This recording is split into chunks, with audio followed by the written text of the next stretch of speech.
welcome the 50th Vice President of the United States, J.D. Vance.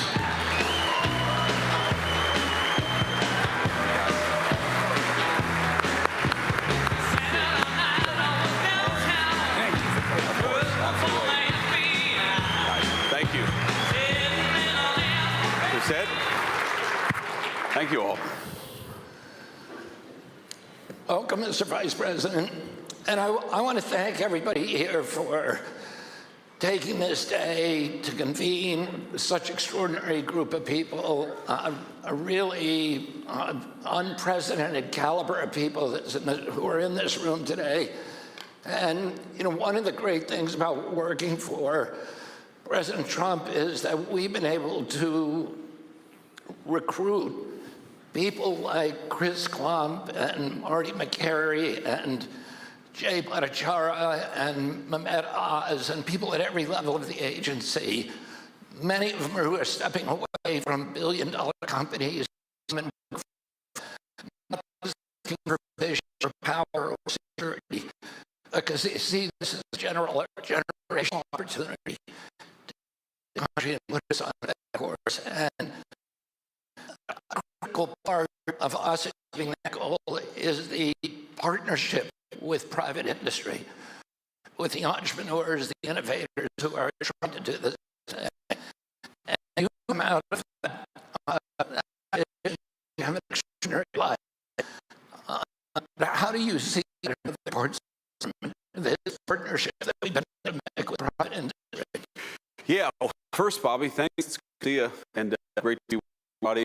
I think not just an event, but a real movement that you put together, and it's been a critical part of our success in Washington. So thank you for having me here for just a little bit. When Bobby invited me to speak, I, of course, said that I was honored to come and happy to do it, but only if we did an interview as opposed to a speech, because with a speech, you have to think about what you're going to say, where, you know, an interview, I just have to answer your questions. I don't have to think at all to do an interview. That's great.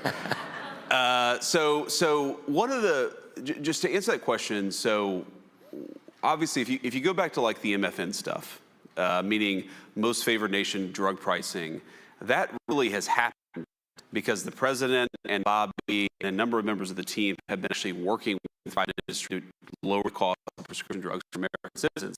Now, it would be great if we get congressional Democrats to actually do something meaningful with us, because you would think, you know, Democrats, they like to say that they're for the working people against the big pharma companies. So you would think legislatively they want to work with us.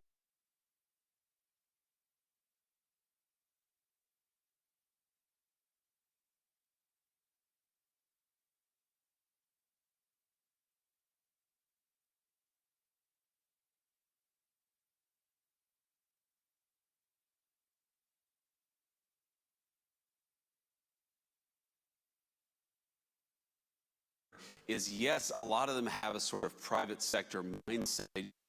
None that care about their see or sort of don't care about the people. A lot of people not do that. And that to achieve all the people are not by things.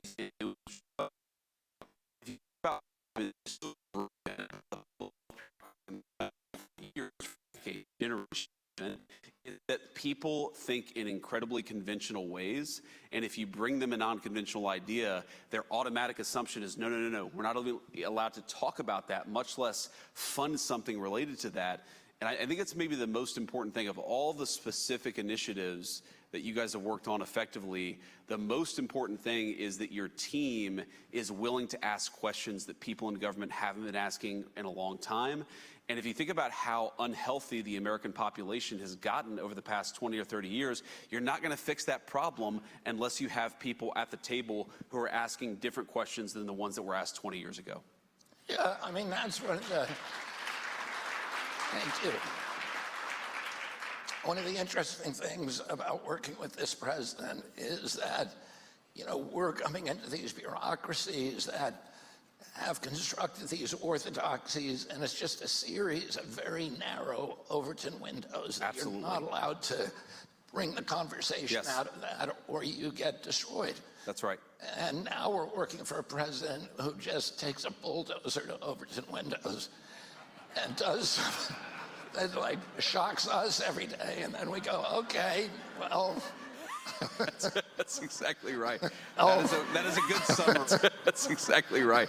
That is a good summary of Donald J. Trump, is that he takes a bulldozer to Overton windows every single day.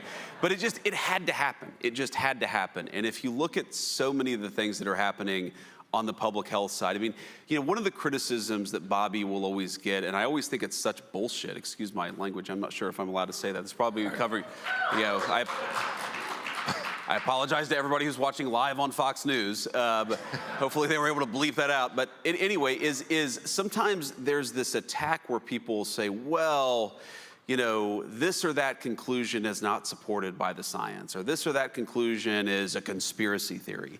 And science, as practiced in its best form, is that if you disagree with it, then you ought to criticize it, and you ought to argue it against it, but you can't shut down the debate. And that really is, if you look at all of the big public health debates that we've had in this country over the last 20 or 30 years, it doesn't bother me that they disagreed with something that I believed or disagreed with something you believed or any of you. It's that they tried to silence the people who were saying things that were outside the Overton window. And as we found out the hard way over the last few years, it was very often the people who were outside the Overton window who were actually right, and all the experts were wrong. Yeah.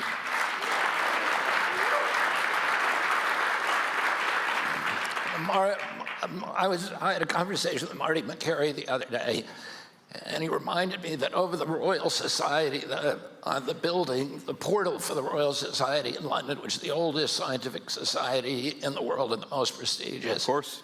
It says, question everything. Yes.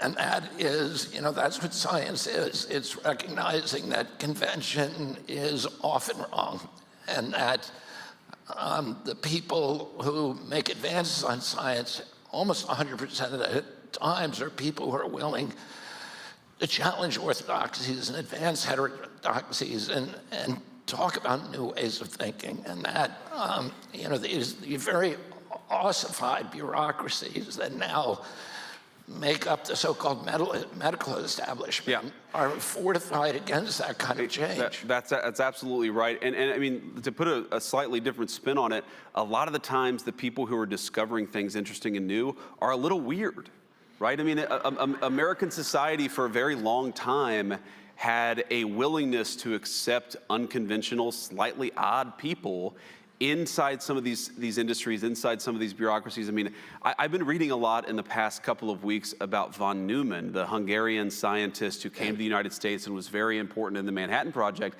And what I keep on finding myself thinking, I mean, this is a brilliant guy. This is, one of the, I think it was Edward Teller or Oppenheimer or another, the Manhattan Institute people said about von Neumann that von Neumann was talking to his 3-year-old, and then he realized that he used the same skill von Neumann did when talking to a 3-year-old as he did with everybody else, because he was so far above everybody else in terms of brilliance. But then you read about this guy, and I think to myself, half of the shit that this guy said would have gotten him canceled, or would have gotten his career ruined, or would have had his life ruined. There is no way that this country is going to advance unless we're comfortable with people who are willing to challenge orthodoxy. And that's what I think got so broken, not just about the scientific bureaucracy, but probably it was worse in the scientific area than in most other places, is we've got to be comfortable challenging some of these old orthodoxies. And part of that is welcoming people who are a little unusual, because unless you do that, like, you're not going to solve America's problems with McKinsey consultants who say everything the right way all the time. No offense for the McKinsey consultants, because but many of whom are very brilliant people, but like you need the consultant mindset. You also need the person who is just thinking about an idea because it's interesting and it's fascinating and it's not being focused on enough in the right way. You and I have talked a lot about Appalachia, and both of us come from families that are intertwined personally and politically in Appalachia. You're kind of a golden child of Appalachia. You came out, you went to Ohio State, right? That's right. Yale Law School, a successful, uber successful business. a best-selling author, U.S. Senator, and now Vice President of the United States. But it's almost a kind of tragic reminder of the lost potential of almost everybody else in Appalachia, not only for poor health, it's got the worst health data of any region in the country, the highest cardiac disease, the highest obesity, the highest diabetes, the highest stroke rates, but also addiction, alcoholism, and suicide. It leads the nation for those things. And so I know it's something that you've spent a lot of time thinking about. How do we, because if we can solve problems in Appalachia, we can solve them for the whole country. Yeah, that's exactly right. And the public health stuff in particular is very bad. And if you look at where life expectancy has gotten the worst in the United States, Appalachia is sort of at the top of the list. And the way that I realized this actually, so my dad died of cancer a few years ago. And it was one of these sort of super aggressive cancers, came on very unexpectedly, and then all of a sudden he was gone a few months later. But I was talking with my wife, with Usha, about this, and Usha, she was like, have you ever had like a really important male figure in your life survive to the age of 70? I'm looking, and it's like, okay, my grandfather died at 67 from a very preventable illness, but 67 from a very preventable, very treatable illness. I think all of my aunts or all of my uncles, and not a single one of them that I could think of made it to 69. Maybe one of them made it to 70 or 71. And it kind of hit me that if you grow up in Appalachia, you are used to losing the people that you love very, very early on. And you want to talk about like populism, and you want to talk about people being pissed off. Well, yeah, people are pissed off when they don't have good jobs. And people are pissed off when things disappear and move overseas. And people are pissed off when they feel like, other countries are being prioritized over the United States of America. And all of that is part of the populist resentment of the past 20 or 30 years in American politics. You know what really pisses people off? When they realize that their loved ones are dying much sooner than everybody else. And that is a big part of the story of what's going on in Appalachia and why I think so many people in Appalachia feel left behind. I mean, my story, obviously, it's been, like you said, I'm like the golden boy. Things have just worked out for me in this really incredible way. I feel so lucky and so grateful for it. But I also feel a certain sense of guilt because there are a lot of people who grew up in families like mine who haven't had an easy life and who haven't had all this economic opportunity and who haven't had, a person that they've fallen in love with and they've been able to sort of build a stable, nice family like me and Usha have been able to build. And that gives me a sense of purpose because I want those people to have the same opportunities that I've had. But it also gives me a great sense of anger because we never should have gotten to the point that we are today. And the reason that we have is because of failed leadership, and it's failed leadership over generations. And by the way, you talk about Appalachia, you were talking about people who, though they don't have much, would take the shirt off their back and give it to a complete stranger because that's what you do. If you go back to America's biggest wars, World War I, World War II, Vietnam, which are the counties that filled their draft quotas with volunteers instead of with draftees? It's very often the parts in deep Appalachia where you've got grinding poverty, but you've also got this incredible love of country. So if any place in this country deserves not to be left behind, it's Appalachia. But on the public health stuff in particular, the numbers don't look good. And it's one of the reasons why I'm such a big supporter of what you're doing, because these are people who deserve to live better, healthier lives, but they really have been left behind by this country's leadership. Talk a little bit about how MAHA has affected you personally. My grandchildren go to school with your children. And MAHA, I think, has gotten a lot of people thinking about how they raise their kids, what they feed them, et cetera, how they go shopping. And then maybe to talk a little bit about the political impacts of MAHA. Yeah, so there are so many different ways I could talk about this. I mean, one, I just met Bobby's family backstage, or at least some of them, and I kept on shaking hands with various people, and I'm like, well, you're an Irish Catholic, so it makes sense that you've got a dozen or so people backstage. But I love that. I love big families. But so one, my wife, she's probably one of the original MAHA people, though I don't think that she would have ever used that phrase. Because I remember, like, our oldest son is 8 years old, and when babies typically eat solid food around 6 months of age. And I remember when he started eating solid foods, and I'm like, awesome, let's give him like some cupcakes and ice cream. And my wife was like, no, let's give him carrots and applesauce here. So she was already thinking about health and nutrition in a way that was frankly kind of foreign to me, and that I think is very common among the Maha crowd. Like, you guys are asking the right questions. What are we putting into our bodies? Where was it sourced from? If we're eating animal-based protein, is it coming from a place where the animals are treated the right way? If we're putting medications into our body, are we actually confident that they're doing the thing that they're supposed to do, that they're safe and effective? I just think this whole thing is about asking very critical questions about what we're putting into our bodies, into the bodies of our kids. And it's really affected me in a very profound way, and how I think about my own nutrition, about particularly how I think about what my kids are taking. And, I'm like one of these crazy people. The one way in which I'm more instinctively Maha is that if I have, like, a back sprain, or I slept, weird, and I woke up with back pain, I don't want to take ibuprofen. Like, I don't like taking medications. I don't like taking anything unless I absolutely have to. And I think that's another Maha style attitude. It's not anti-medication, it's anti-useless medication. We should only be taking stuff, we should only be giving our kids stuff if it's actually necessary, safe, and effective. And I think that's an attitude that's really beneficial to the entire country, because we do have, you've talked about this as eloquently as anybody, we do really have an obesity epidemic in the United States of America. I think a big part of that is not asking where our food comes from. We really do have medications that I don't think, maybe they're not solving the chronic disease epidemic, maybe some of them are even causing the chronic disease epidemic. We got to be asking more critical questions about what we're putting into the bodies of our kids. And I don't think we were doing that until this movement came along. The job of the vice president has been called the worst job in the country. and I think we're out of time, ladies and gentlemen. I think for some vice presidents that's been true. And I know that President Johnson, during my uncle's tenure, felt that he'd been sidelined, and I think Spiro Agnew and Gerald Ford felt the same way with Nixon.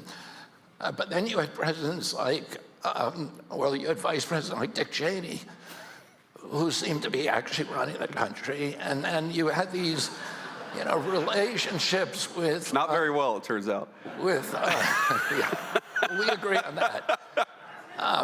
But Al Gore and Bill Clinton and Mondale and Carter, who had close personal friendships, you have an amazing job because you have a president who clearly puts tremendous faith in you. He relies on you. He's given you an extraordinary retinue of responsibilities.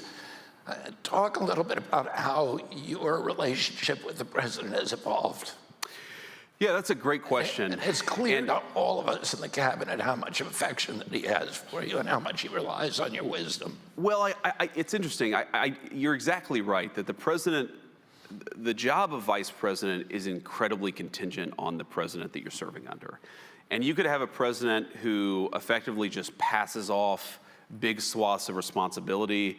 You could have a president who delegates. You could have a president who has no trust in their vice president, Kamala Harris, and so it doesn't go very well for that particular vice president. But I think there are two ways that I try to think about my job with the President of the United States. Number one, he requires honest counsel. In other words, if I have an opinion on something, whether I agree or disagree with the administration position, it's really, really important that I talk to the president about it. He doesn't want yes men. And I think that's one of the reasons why you guys have a great relationship, is because you're always thinking about how can I actually give the president the best counsel. But then the second thing is, when the president makes a decision, your job is to execute. It's not to run to the papers and say, well, actually, I disagreed with this decision, or run to the Congress and badmouth the administration. It's to execute. And I think the reason why the president has trust in me is because, yes, I absolutely tell the president what I think about a given issue, but I also recognize I'm the vice president, he's the president, and when the president of the United States makes a decision, it's time to go and get it done. And I think in part because I get things done, right? I mean, sometimes Congress doesn't cooperate. Sometimes the private sector doesn't cooperate. Like, I'm not saying any of us have a batting average of 100, but what I think all of us who have earned the president's trust do is that when the administration makes a decision, when he makes a decision, we actually go out and get it done. And that's why this job has been so empowering for me, is because the president trusts me. He knows I'm going to give him honest counsel. He knows that if he asks me to go get something done, I'm going to try my best to actually go and do it. And that's why we have a good partnership. I think that's why the administration has been so effective this time around, is because there are a lot of people with a very wide diversity of opinions, but we get out there and we try to do the best job for the American people and the President of the United States. And because of that, there's a lot of trust and there's a lot of affection in the cabinet. I mean, you've seen this, yeah. I've seen this, but when we're sitting in there and the cameras are off, and we're just talking about an issue, there is a deep level of affection and trust between all the senior members of the team. I don't know how it's possible to do this job without it, but I know it's why we've been so successful the past 10 months. Now we've come to the lightning round. Great. Marine Corps workout or Pete and Bobby challenge? That's tough, man. So it's I would say Marine Corps workout, especially for me. The one thing, so I can do like 5 dead hang pull-ups. You know, I have longer arms. I'm a little fatter than I should be, and you know, especially like 10 years or so ago, I got a little out of shape, and so it's actually the Marine Corps like physical fitness test has been an incredible guidepost to me getting back in shape. And it's basically you run 3 miles, you do 100 crunches, or now instead of crunches they do it's this weird planking exercise that's a core exercise, and then there's pull-ups. But I felt like that's been a very good focus. The Pete and Bobby challenge is for people who are in as good a shape as Pete and Bobby, which is not yet me, but that's my goal. My goal is to get there. Who is the funniest guy on the cabinet? Well, obviously, the President of the United States. Yeah. I mean, beside him. So beside him, I mean, look, we all have different views on this. My personal vote for funniest person outside the president is probably Marco. Yeah, Marco. He has an incredible sense of humor. He's got great comedic timing. Rival. Yeah, that's right. That's right. Well, you know, there are a couple others. Look, very good sense of humor among the cabinet. There's a lot of funny people. I think Marco is the funniest outside the president. He says something that makes everybody laugh. Correct. At least once during the cabinet meeting. That's right. Well, I mean, I don't know if you saw this video circulating on social media, but you know, the president met the president of Syria, al-Shara, in the Oval Office a couple of days ago, and you know, he asked him, he's like, "Well, how many wives do you have?"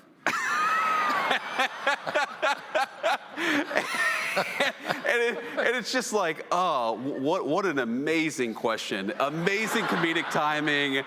There are layers to it. There's like a meta humor to it. It's just, anyway, you know, but we got a lot of good humor in the cabinet. One of the funniest moments in any cabinet meeting, President Trump had them bring in a full-size picture of himself with Putin. And when they were in Hawaii, and he's very tall, and Putin was very short. Putin came up to about here, and he said, "You know what I said to him?" He said, "I've had it up to here with you."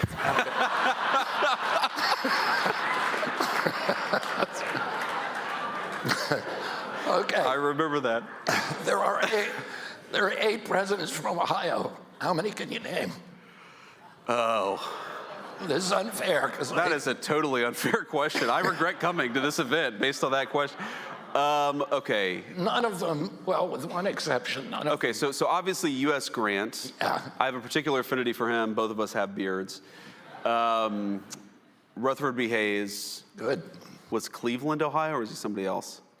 I don't think Cleveland was. Okay, the problem is a lot of the Ohio ones are frankly the range of presidents where nobody can name them. Yeah, they right? all are. So it's except like most people can like go up to Jackson, and then they know there's sort of Lincoln and Grant, and then there's like, you know, a black hole of presidents.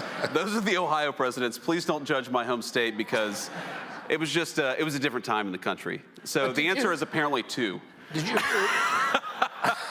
Did you read Chernoff's biography of Grant? I did. Incredible. One of my best friends actually gave it to me 4 or 5 years ago. Incredible book. It is. And he was an incredible guy. Makes you fall in love with Grant. Absolutely. And people, he was attacked after he died by a lot of his political opponents. A lot of what I learned in grade school and high school history about Ulysses S. Grant is actually fake. He was a great general. He was also a great president. Thank you very much, Mr. Vice President. Thank you, guys. And Thanks, Bobby. Thank you all for being here.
to this movement, the man deeply committed to making America healthy again, Secretary Robert F. Kennedy, Jr.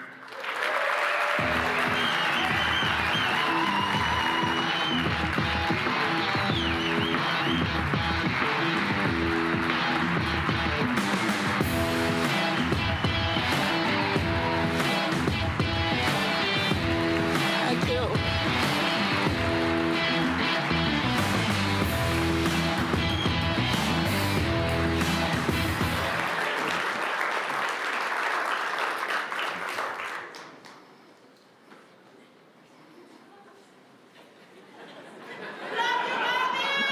Thank you.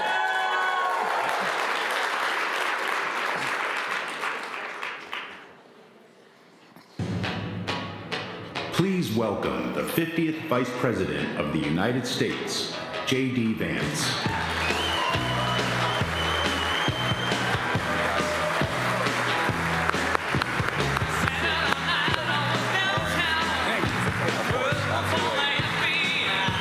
Thank you. You're set? Thank you all.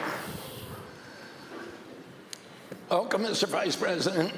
And I want to thank everybody here for taking this day to convene such extraordinary group of people, a really unprecedented caliber of people who are in this room today.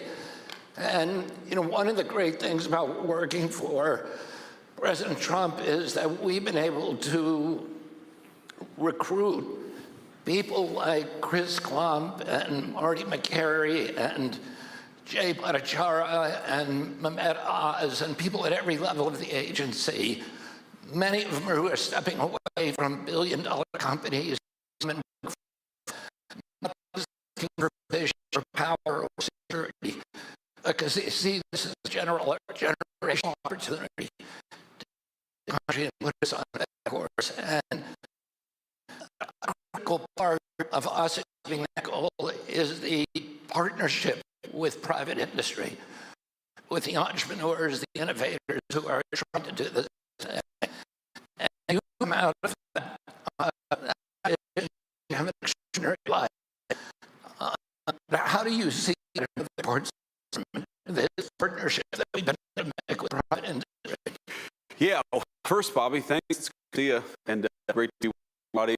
I think not just an event, but a real movement that you put together, and it's been a critical part of our success in Washington. So thank you for having me here for just a little bit. When Bobby invited me to speak, I, of course, said that I was honored to come and happy to do it, but only if we did an interview as opposed to a speech, because with a speech, you have to think about what you're going to say, where, you know, an interview, I just have to answer your questions. I don't have to think at all to do an interview. That's great. So one of the, just to answer that question, so obviously if you go back to like the MFN stuff, meaning most favored nation drug pricing, that really has happened because the president and Bobby and a number of members of the team have been actually working with the private industry to lower the cost of prescription drugs for American citizens. Now, it would be great if we congressional Democrats to actually do something meaningful with us, because you'd think, you know, Democrats, they like to say that they're for the working people against the big pharma companies. So you would think legislatively they want to work with us.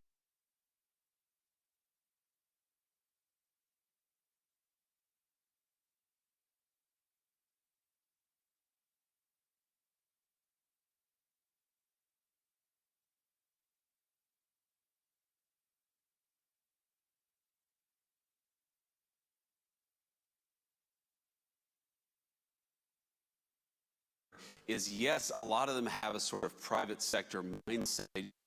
None that care about their see or sort of don't care about all the people. Because a lot of people do that. And that to achieve all the people are not by things. If you about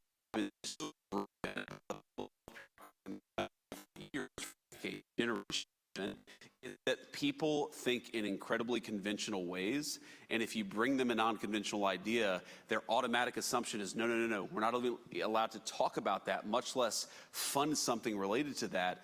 And I think it's maybe the most important thing of all the specific initiatives that you guys have worked on effectively. The most important thing is that your team is willing to ask questions that people in government haven't been asking in a long time. And if you think about how unhealthy the American population has gotten over the past 20 or 30 years, you're not going to fix that problem unless you have people at the table who are asking different questions than the ones that were asked 20 years ago. Yeah, I mean, that's one of the, thank you. One of the interesting things about working with this president is that, you know, we're coming into these bureaucracies that have constructed these orthodoxies, and it's just a series of very narrow Overton windows. Absolutely. You're not allowed to bring the conversation out of that, or you get destroyed. That's right. And now we're working for a president who just takes a bulldozer to Overton windows and does that, like, shocks us every day, and then we go, okay, well. That's exactly right. That is a good summary. That's exactly right. That is a good summary of Donald J. Trump, is that he takes a bulldozer to Overton windows every single day. But it had to happen. It just had to happen. And if you look at